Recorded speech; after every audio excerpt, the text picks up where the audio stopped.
Ugali is normally made by cooking maize flour or coarse cornmeal in hot water to obtain a type of mash.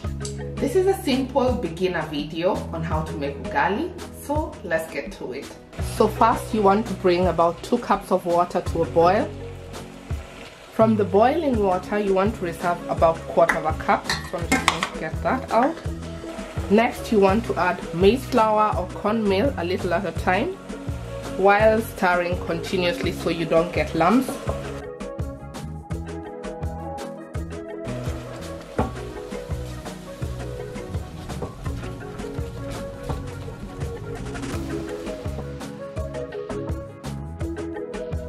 Repeat the process, adding maize flour a little at a time while stirring.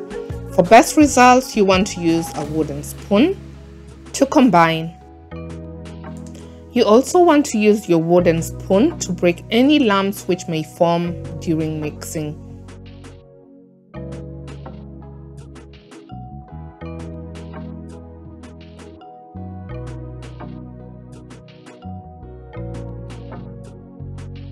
At this point, you may notice that it's getting a little bit heavier, but no need to panic. You simply just need to apply a little bit more of arm muscle when combining. A few useful tips if you are a beginner. First, you always want to make sure that you're starting with an equal part of water to maize flour ratio. So if you're using 1 cup of water, you want to start with 1 cup of maize flour or cornmeal as well.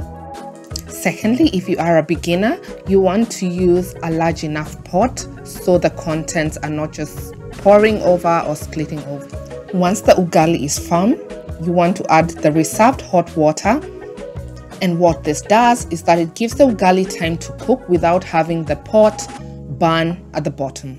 A final useful tip that most Kenyans or East Africans will tell you is that you should use a heavy base pot because you do not want the ugali burning before it's ready. Reduce the heat to a low, cover and allow it to simmer for about 10 minutes, stirring from time to time.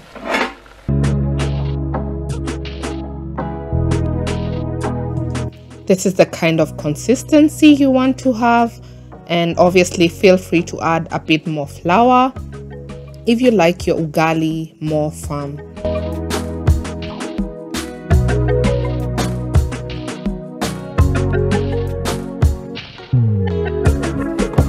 You will know your ugali is done by the aroma. It tends to develop a sort of nutty aroma from the bottom of the pot. And then if you try to hold it between your palms, it won't be as grainy. It's going to be sort of lying flat and not so grainy. Once cooked, I like to wet my cooking stick in water and then just shape it in preparation for serving. Most Kenyans like to shape it into a sort of a ball. You just gather everything around, wet your wooden stick and repeat the process.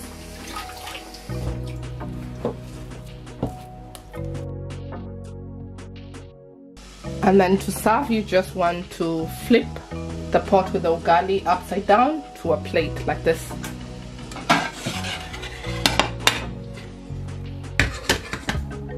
You want to leave it for about 5 minutes before trying to remove the pot so the ugali slides out more easily. You can reheat ugali by warming it in the microwave for a few minutes and then checking whether it's warm. You can also cut it into slices and just warm it in a pan with a little bit of oil, or without if you have a heavy based pan. Another popular way of reheating ugali is by cutting it into small pieces and then boiling it in hot water and recooking it with additional maize flour to make a new batch. In Kenya and Tanzania, ugali is normally served with sukuma wiki, nyama choma, beef stew, kachumbari, just to mention a few examples.